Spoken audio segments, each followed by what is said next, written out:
So, in honor of Matthew Perry's untimely passing, I'm going to make a video. I don't usually make things like this, but I think what he would probably want the most, God, this is going to be hard, is that the message that he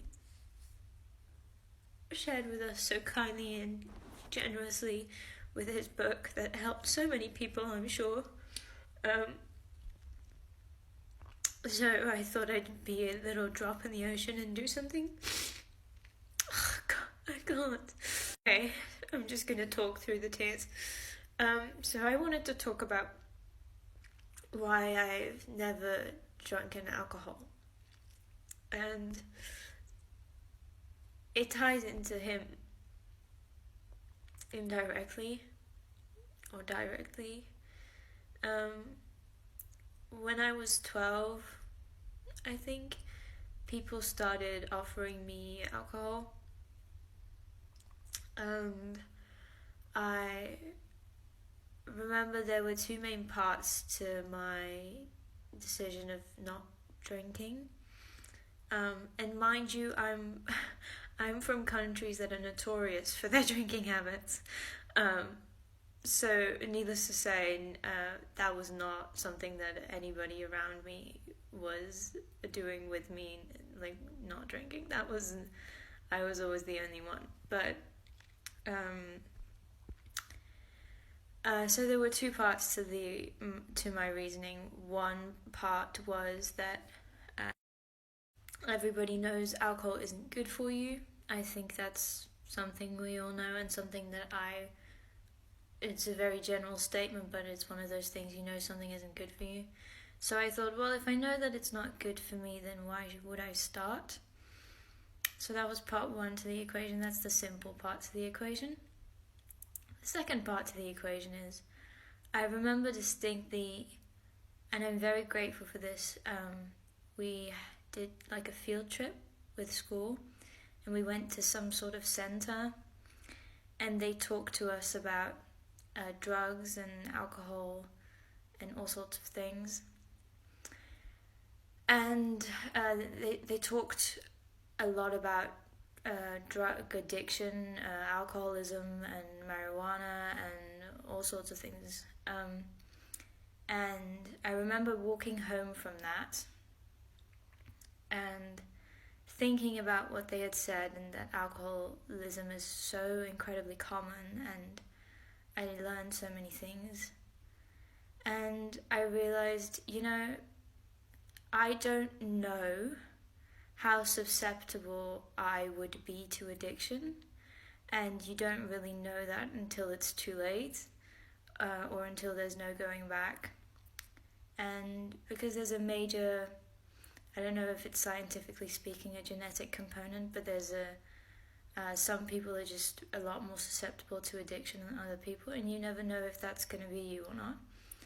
And so I thought, you know what, I don't know if that's going to be me. I don't know if I'm going to be the type of person who can have a drink and no problem, and then that's just it, or if I'm going to be if I'm going to get addicted very easily, because those people exist, and I don't know if I'm one of them. So I made the decision to just not start. So I have never had alcohol, and that it was always a very conscious decision. I wouldn't characterize it as a difficult thing, definitely an unpopular thing, but if you know why you're doing something, then it's not hard to stick to that. And I would like to add one thing, being, I think unfortunately, because alcoholism is so common, I think we've all come into contact at some point in our lives with somebody who has had problems with alcohol. And I don't know if I really recognized what alcoholism was and what that looked like in other people at that age. but now looking back, I can characterize it as alcoholism. And so, yeah, I guess I just want to do something for his legacy, and I think this is a big part of his legacy because I found his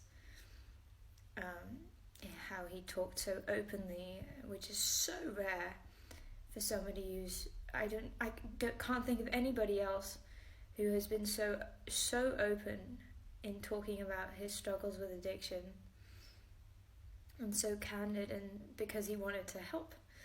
And so I thought I'd do something, whatever that something can be.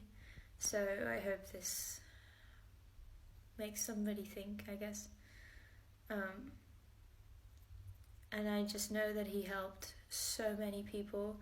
I mean, he's certainly helped me, not necessarily with addiction or anything, but although I found it very inspiring how brave he was in that.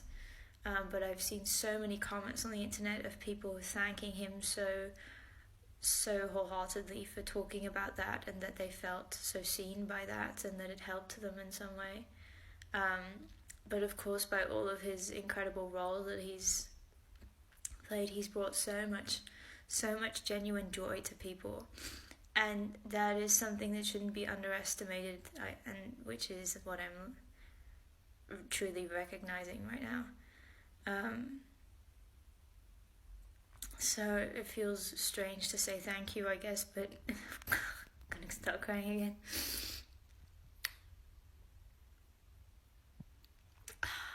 I want to say rest in peace, but I saw, I don't know who, a celebrity who knew him, say that he's not resting in peace, he's making everybody in heaven laugh.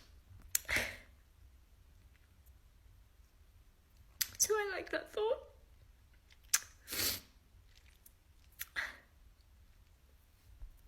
It goes to show you what an impact you can have on people's lives, even though you've never met those people. Okay. Rest in peace. Or in laughter, I guess.